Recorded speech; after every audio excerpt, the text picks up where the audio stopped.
Magkano ang binabayad sa Work Global? Magkano po yung proof of funds? Magkano ang IELTS exam? Magkano ang medical? Ano-ano ba yung mga requirements? Yan ang pag-uusapan natin ngayon sa video na to.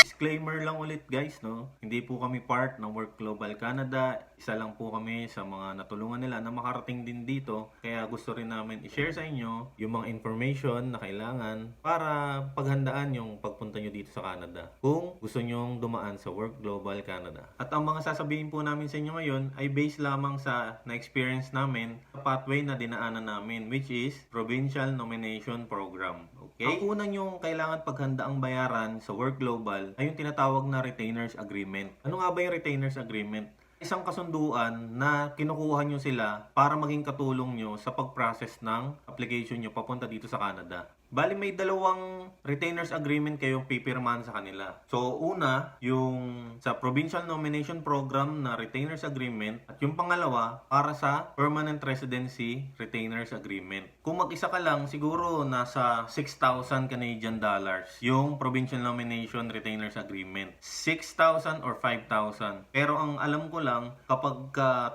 adults, ngayon ay nasa 7,000. Kapag may kasama kayong isang anak, for example, pwedeng maging 8,000 Canadian dollars kayong tatlo. Kapag apat naman kayo, pwedeng maging 9,000 Canadian dollars. Kailan mo ba kailangan bayaran yung retainers agreement para sa Provincial Nomination Program? Yung unang payment para sa Provincial Nomination Retainers Agreement, kapag mag-i-start na kayo, mag-gather ng documents, requirements, mag-fill up ng forms para sa Provincial Nomination Program application. For example, tapos na kayo sa assessment, tapos na kayo sa employer's interview, tapos nakapasa na kayo sa employer's interview. That's the time na mag-send sa inyo ang Work Global ng retainers agreement para maumpisahan na nila yung inyong process ng application. Pag nakapagbayad na kayo ng full payment para sa retainers agreement ng Provincial Nomination Program, pwede na nilang isubmit ang application nyo para sa Provincial Nomination Program. Let's say maghihintay kayo ng mga isang buwan para makuha yung approval ng Provincial Nomination Program. Kapag approved na ang Provincial Nomination Program certificate nyo, kailangan nyo namang mag-gather ng requirements para makapag-apply ng work visa. Dito na ngayon papasok yung pangalawang retainers agreement para sa permanent residence.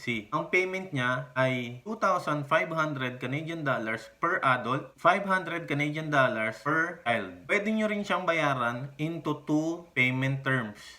Magkano ang babayaran para sa permanent residency application? Ito yung tinatawag ng mga government fees pag mag-apply na kayo ng permanent residency. Ang mga kailangan yung bayaran dito ay yung PR application per adult, which is 850 Canadian dollars. Sa child naman ay 225 Canadian dollars each. Meron ding right to permanent residency fee na 515 per family na yata yun. At biometrics fee, $85 per person or 175 Canadian dollars per family. Dito naman tayo sa proof of funds. Ito yung tinatawag na show money. So marami sa atin familiar na tayo dito na kailangan magkaroon ng laman ang ating mga bank accounts para isubmit sa immigration ang details nun para makita nila na capable kayo na magbayad ng mga fees at kung itira na kayo sa Canada, malaman nila na kaya nyo yung cost of living dito sa Canada start with. Kung 2 adults kayo, usually ang kailangan mong laman ng iyong bank account ay nasa 5,000 Canadian dollars to 7,000 Canadian dollars. Kung may kasama kayong isang anak, siguro mag-range siya 6,000 to 8,000 Canadian dollars. Kapag dalawa yung anak, nasa 7,000 to 9,000 Canadian dollars. Kailan kailangan yung proof of funds? So dapat sa umpisa pa lang ng application ng inyong Provincial Nomination Program, kailangan yung kumuha ng bank statement sa inyong mga bangko para i-submit 'yon kasama ng mga requirements. Magkano ang medical? Ito yung tinatawag na upfront medical. Ang medical na ito ay pwede nyong gawin sa mga accredited hospitals ng Canadian Immigration. Sasabihin naman sa inyo ng Work Global o pwede nyong i-research kung ano yung pinakamalapit na hospital na accredited para magsagawa ng upfront medical examination. Ang babayaran nyo dito ay nasa 10,000 to 15,000 pesos per adult.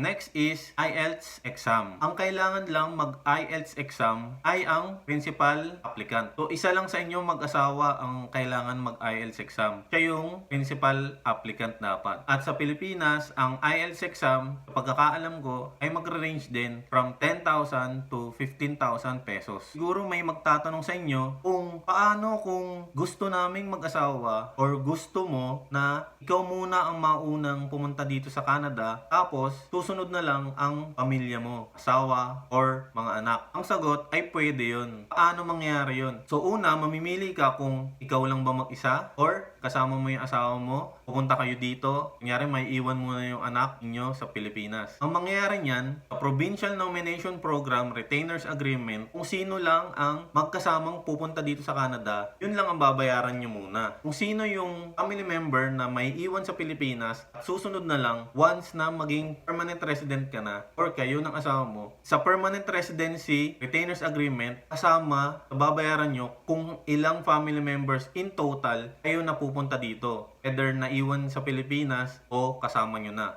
So yan, you're almost there. So yan, malapit ka nang makaalis pagka ganun. Ano-ano nga ba ang mga requirements na hihingin sa inyo para makapag-process kayo ng application nyo papunta ng Canada? Isa-isay natin. Andyan yung Certificate of Employment from your previous employment until sa present. Next, passports. Yan, syempre, napaka-importante yan. Kailangan may valid passports kayo. Ang pinakamaiksing validity yata na tinatanggap nila ay 1 year. Di ako sure, pero parang 1 year. Next is visa pages. Kung nagtrabaho kayo o nagtatrabaho kayo sa ibang bansa, maliban sa Pilipinas, kailangan nyong isubmit din yung mga previous and current visa stamp ninyo sa passports nyo. Next is bank statement. Next is police clearance or NBI clearance. So sa mga nasa ibang bansa, kailangan nyong kumuha ng police clearance kung nasaan man kayong bansa ngayon at kailangan nyo rin kumuha sa Pilipinas. Ali, dalawa ang isasubmit nyo. Next is yung mga transcript of records and diploma. Next is marriage certificate para sa may asawa o mag-asawa. Susunod dyan ay yung inyong mga